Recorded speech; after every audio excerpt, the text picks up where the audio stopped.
Hey, this is Corey Lee, and this is XCW Recall.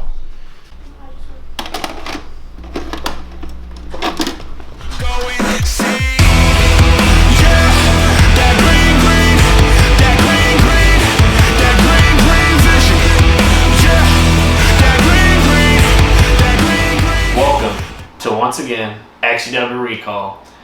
As we travel down these memories of Genocide, like I said, we got none other than Mr. 187 Genocide once again facing off against diehard Corey Lee, and a hellacious match back and forth as they go through this 3 stages of hell. We will see if either of them can walk out and who walks out with that XCW Championship. Ladies and gentlemen, here we are. We got a Genocide facing off against Corey Lee. Going into this match, listen to that music. You in we'll say the middle of your career. What's it like battling out with one of our good friends in Genocide? Well, at this point, I'm pretty sure me and Genocide have a good few matches and stuff already. I always found it so much fun, like an absolute joy to wrestle Genocide. Any chance that I got.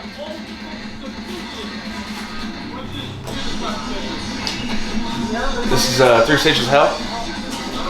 They say this is alternate submission first, I think. I do believe so. Oh yeah, old school Salvation shirt too. Super serious Corey Lee too. Got a haircut back then too. Seeing the mattresses from back then just mind-blowing from what we do now, right?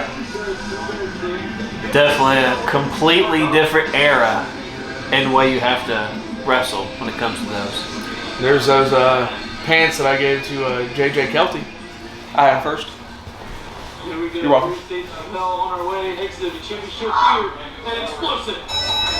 Man, this is so long ago. Do we know all the falls? Like, Ultimate Submission was one? Cannot remember exactly. Oh, we got hard clothesline to start the match for Corey Lee. Not very often Genocide taking a flying bump like that off a clothesline. Look at me, I look like I'm stiff as fuck. What's wrong with me? You might have been back then. Maybe. That clothesline there at the start, it looked like Genocide wanted me to do something different, but I ended up clotheslining. Maybe he wanted to clothesline me? It's hard to tell from like that distance when you're that far away from each other though, across from the mattresses, to tell what you want to set up. Oh, there he goes. Laid it in. It's clear first fall being a submission. Looked like a triangle hold. Drop kick. Another drop. Look at me throwing drop kicks.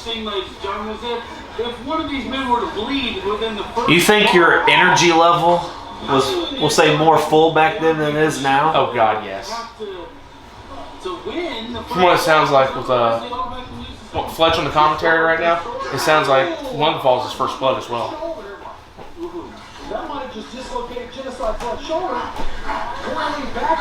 It's interesting during this period of time in XCW, as you can hear one of the commentators is the Gabe. You were usually on the opposing side of Gabe in XCW, but what is your overall thoughts on Gabe in retrospect? Like now, after all that's passed? Yeah, absolutely. I enjoyed Gabe. I enjoyed him. But you know, when it came time to have to fight him in EBW, I had to side with XCW on that. But looking back, you know, I enjoyed having Gabe here and the time we had him. And this was just shortly before that EBW period where things really started to take off as well. Do you remember why me and Genocide are feuding here? Not off the top of my head, no. I believe it's just a championship match. Did he have a championship? I believe so. I think the hint earlier on that he feuds Nightmare after this, maybe. He does. Okay, yeah. Genocide usually focusing on the lower limbs due to the 666 submission. What's it like going into a match? Like, you do have some submissions, but you're not all about that, whereas Genocide's more focused on submissions. Do you feel you were at a disadvantage? A little bit, yes, but then it was like, after wrestling Genocide so much, I think at that point I also transitioned into becoming one of the other submission specialists in the show, because you don't have that many in our show. And now with, you know, Genocide gone, I feel like I really have to take that mantle for sure now. I mean, not make it all about submissions, but make sure that there's still a submission specialist here in XCW. And you were the XCW champion going into this match. I was? Yes. I didn't have the belt on me when I came out, did I? Your final fall may be a ladder match, so it may be hanging. It might be, yeah. It seems like ultimate submission, first blood, then maybe ladder. This is also around the time I was more, what's the word I'm looking for here? Serious? Not serious, more high flyer. A bit. And there's the 666 we were just discussing. And ultimately, Genocide would win this title. He'd be cost the title by Nightmare. He would lose it to your future tag team partner, Ryan Grayson, for his first championship win. And then Nightmare and Genocide would then feud into a casket match at Halloween Havoc that year, which would lead to Genocide eventually joining EBW.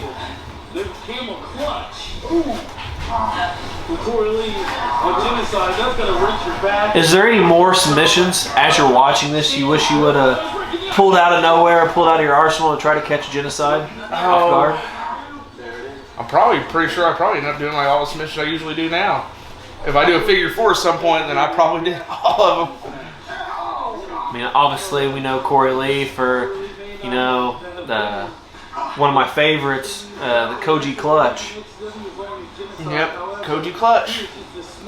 I don't know, was I doing it back then? I don't think you were. Oh, here comes Anaconda Vice. The Anaconda Vice. I gave that move up. I gave it to somebody else so they have a submission move.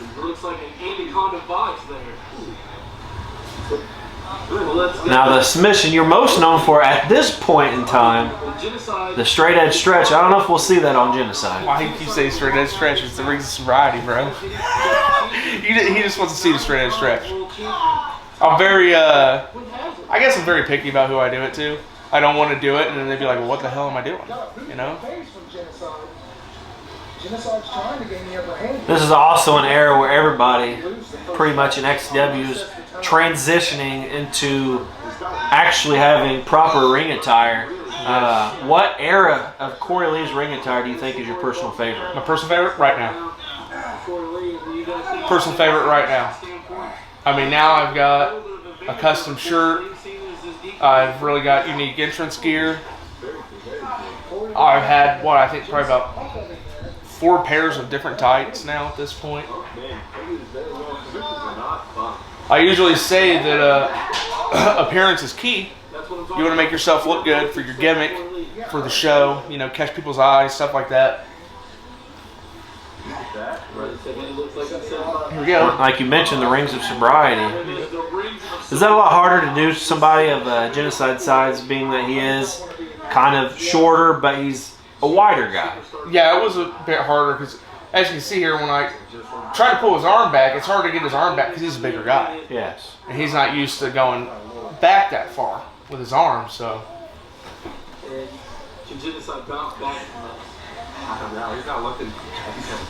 I'd also say, if nobody's checked it out, on one of our recent Ground Zeros, me and Genocide wrestled our final submission match that we had. It was real fun. It was a real fun match as well.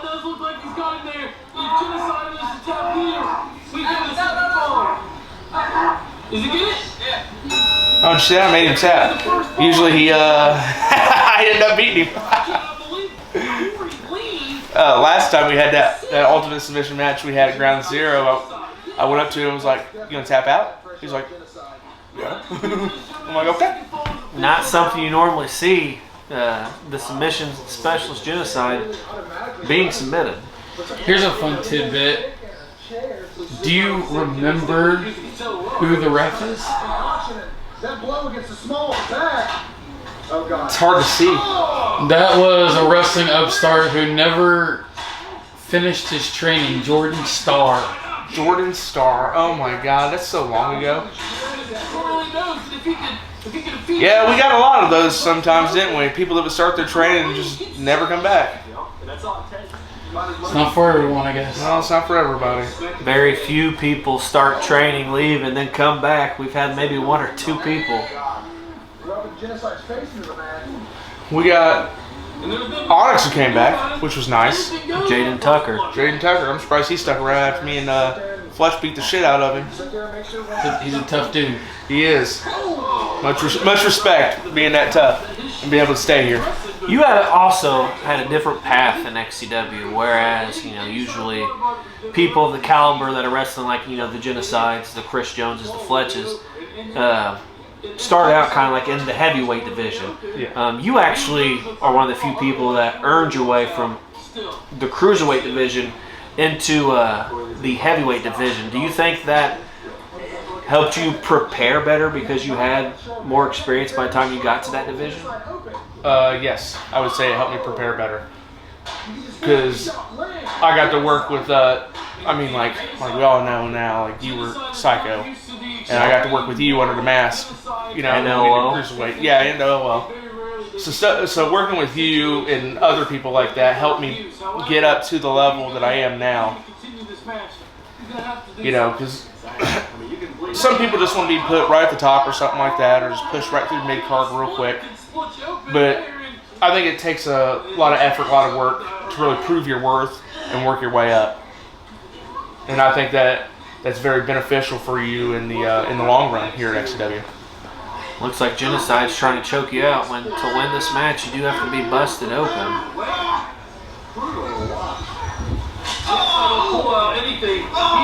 And you've been in so many different match types, everything from regular no disqualification matches to having the company on the line to even being surrounded by Chain facing off with Brady Branson. What kind of toll does a match like a 3 Stages of Hell take on you as a competitor? Mentally, you definitely have to be prepared because it's 3 different match types. And you got to wonder, am I going to make it to the 3rd? And obviously the first one favoring Genocide, but didn't even work out for him. So in a way, you ended up with an edge because you could be a little more brutal in the ring than Genocide is. He's not really known for a hardcore and extreme style. Nope.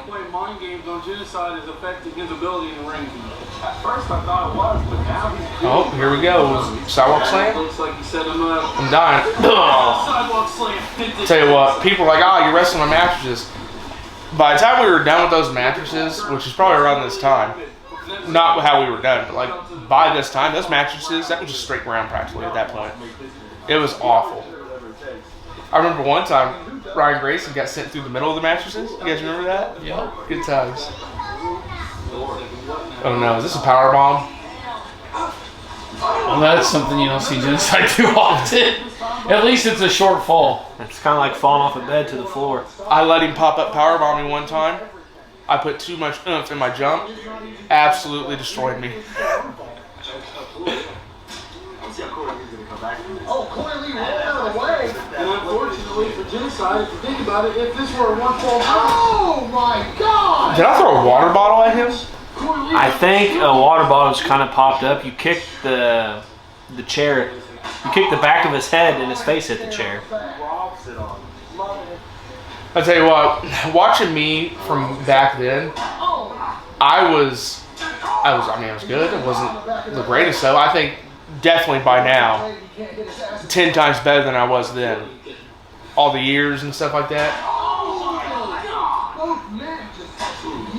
Plus, I think us getting in the ring really helped everybody as well. Now, obviously, the best year of your career was in 2012. This is 2013. This is around the time that you were really getting back into, being a baby face and being the face of the company against EBW. So 12, 13, 14 are probably some of the biggest seasons of your career. How do you rank these few years here compared to current day for you? These few years compared to current day? Like if I had to rank current day years, which years should I rank? 17 up. 17 up. 2012, I would probably put second. I think one of my best years where I had like extremely good matches was the year that I faced. It was probably about 2018. Brogan in the ladder match, Romania, won the international. That would have been 2020. 2020. I put on some really good matches there that year. There's the blood. We're at 1-1. There it is. So what? 2020, 2012. Oh man, probably. I know you were pretty reluctant on turning baby when EBW came in, and you even questioned, you know, how we were gonna be able to do stuff. You'd done the stuff with Karen and done the stuff with Emily, and just the crazy storylines that you had. And I assured you that it worked.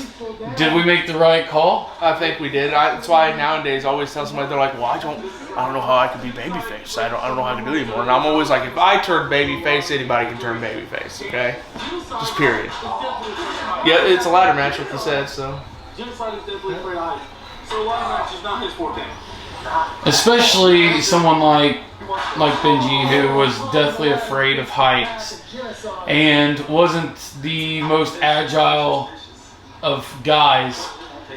Does it make it more difficult for you to be able to have a more flashy ladder match or an aerial type ladder match with a guy of his stature? He could do anything here. I'd probably say a little bit, but you know, I guess little secret, I'm also afraid of heights, but I love doing ladder matches, so ladder matches, TLC stuff with Chris, you know, anything that involves a ladder is usually something I really enjoy to do.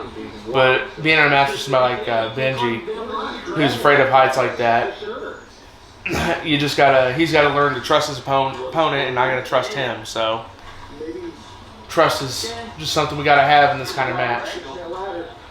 What am I doing now? Oh my god. See, look, I'm reluctant to go to the very top. Is he going for a senton? And he does! Oh, he got it! Barely. He tried to roll out of the way, but he didn't roll soon enough. Did he try to roll the way, or did he try to roll closer so you can get him? I don't know. Maybe it's one or the other. But if he was trying to avoid me, he didn't make it in time. Just listen to him. Oh God! He had some of the funniest mannerisms of just silly shit that he said, and it's like it was serious to him, you know. Oh God, and all that stuff. But like, he had some of the silliest shit that he said in the ring. Some stuff that we would do, like he'd do the forearms with me. Oh, he'd light me the fuck up. I'd light him back up though. So far, I haven't seen us do that in this match yet. I don't know if we started doing it yet. Oh no, is he gonna go to the top? Is he gonna Macho Man me? Possibly. I know he did that, and then the tornado DDTs usually. So looks like he's setting up for the ladder elbow. Oh no, moonsault. I'd love to see that.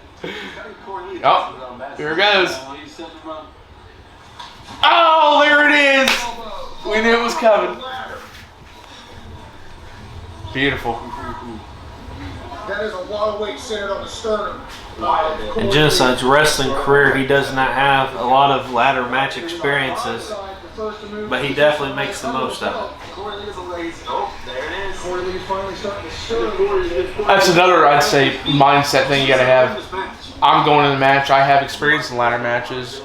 You know, Benji isn't gonna have as much. So I'm like, oh, my territory, not Genocide's.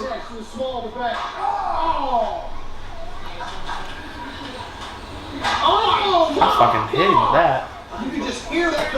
Granted, it's a ladder match. Should never brought that in. Things are a little more careful. I guess I say that, but it's not always. Why? Do you think we should have been more careful with shots like that back then? I think we should have, yes. Listen, some of us are really hurt now at this point. How you feeling over there? Great. Just peachy.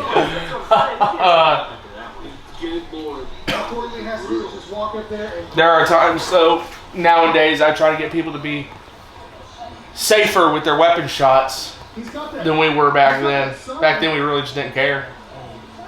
He's had ample opportunity to go up there and finish. Clearly not knowing that it's a ladder match and not. Yeah, exactly. But anything goes in a ladder match. Yes, that is true. You got some history, but this is a little. That was bringing a hardcore. I'm a sick guy taking other people's moves like that. And I want to say a year prior, or maybe even in this season, the three of you, Brandon Hobbs, Genocide, yourself, had a triple threat match for the XCW Championship. Yeah, it was at SummerMania. His main event and leather strap. It's when I took the literal belt buckle and beat Brandon in the head with it. And we played a lot off of them being cousins in the storyline. Now is to climb that ladder and raise that belt. We got some movement. Corey Lee. Looks like his knees bothering him for sure. Real hard. Oh, don't be saying that. Man, that's Foreshadowing my ACL tear.